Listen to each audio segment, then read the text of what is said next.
Alright, so for this video I'm going to show you how to draw the correct proportions of the face for a face that has feminine features.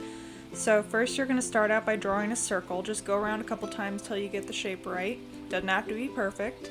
And I'm going to darken up the edges a little bit once I get the shape right. So the reason we're drawing a circle is if you think about the anatomy of the skull, the back part of the skull is more of a circular shape, and then the face with the jaw and the rest of the facial features sort of comes out the front of that. So I'm going to take that circle and I'm going to divide it in half both ways like this. And then in that top half I'm going to divide it again with another line, and I'm going to do the same in the bottom half.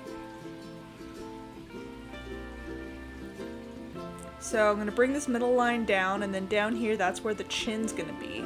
So now I'm going to draw the shape of the jaw.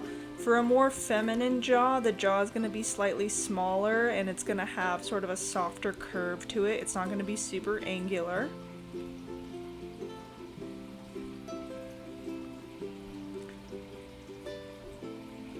So as far as these lines that we drew, and then I'm going to draw another one here at the bottom of our circle. This top one is going to be where the hairline is going to be, so where the hair starts to grow. This is going to be the brow line, this is going to be the eye line, and then this is going to be the nose line. So starting out with the nose, in my other video I talked about drawing a nose by drawing just 3 overlapping circles. And there's the nostrils right there, defining the shape of the nose a little bit in there. And then I'm going to draw the bridge of the nose going up to meet the brow line. A more feminine nose bridge is going to be thinner and it's going to curve in and then curve back out like this.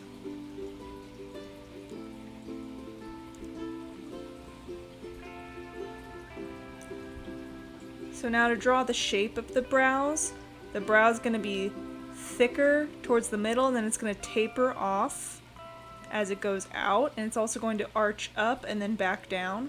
So a more feminine brow is going to be thinner and more arched and more tapered than a more masculine brow would be. Now I'm just going to fill those in.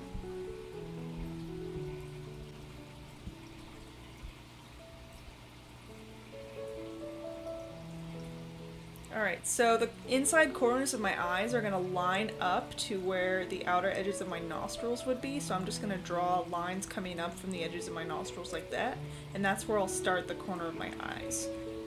And it'll be, I'm going to form the eyes around that eye line. Just these almond shapes like this.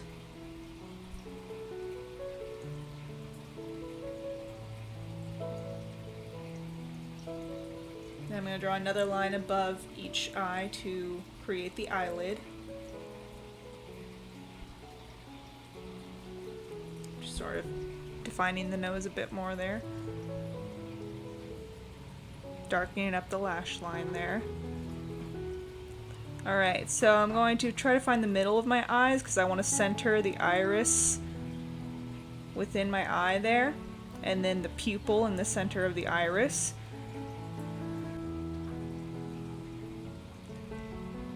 And now if you draw lines going straight down from the pupils, that should be about where the outside corners of your mouth are going to be.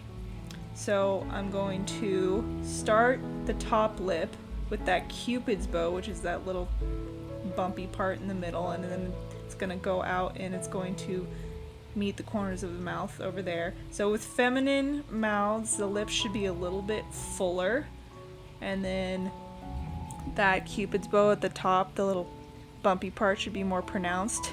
And the bottom lip usually is going to be a bit more full than the top lip.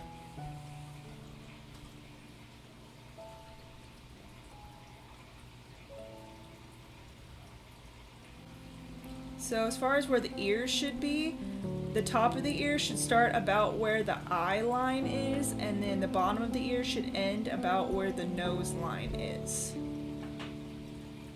And I'm just going to shade in the upper lip just to give it a bit more definition.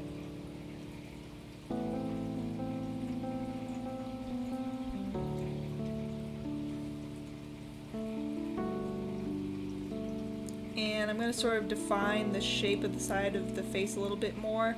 So it should curve out a bit at where the brow line is and then curve in a bit where the eyes are.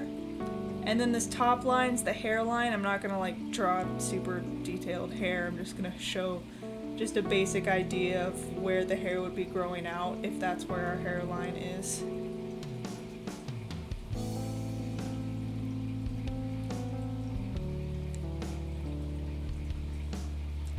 And now for the neck, it's going to come out just below where the jaw starts to angle down, and for a more feminine neck, it's going to curve in and then curve back out. And that's it.